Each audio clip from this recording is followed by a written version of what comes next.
doing today is we're going to be doing CG polar bear. We've got our animal makers here to handle all of the up-close, extreme close-up whip pan shots. And what we're going to do is we're going to drop back into some wide shots and do visual effect shots where we're going to create a polar bear on the computer. So what we're going to be doing, it's a twofold process. We have one wide where we come through the bush and we find our character Walt stuck in the banyan tree being attacked. And then we're also going to go up into the trees. We have a blue screen element where we have our actors on blue screen and the polar bear is underneath them as they sneak over to try and rescue Walt down in the trees.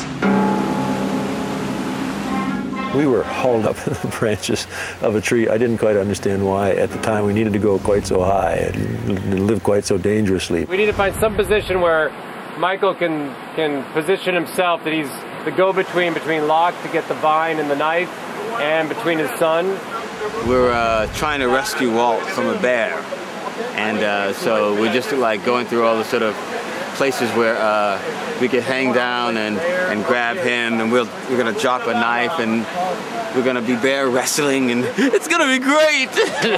So that's basically what's going on right now. It was actually a lot of fun, like sort of climbing these huge trees and falling down and swinging knives at the bear that's really just a guy with an arm, like, you know.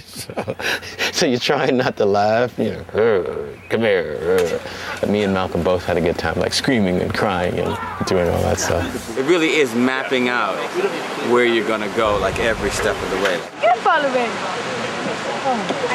I was in a big old banyan tree and a polar bear was trying to get at me. I was crying, screaming, and it was hard because the polar bear was just a head and two arms just waving around. I think one of the cool things about the show is that the audience and their imagination is so much better than, you know, than anything that we could ever sort of force upon them. And we sort of have ideas. Gee, Walt's reading a comic book about polar bears and a polar bear shows up. Or Walt is reading a book about birds and a bird flies into the window. And I know what I mean by it, but I think when the audience starts getting disconnected is when you tell them what to think, which is, Walt is psychic. Like, I don't want to say that, but all I'm going to say is I show you the scene, I throw out the idea, and then it's sort of up to you to extrapolate from it what you want. Whoa. Yes! I knew you had it in you, Walt.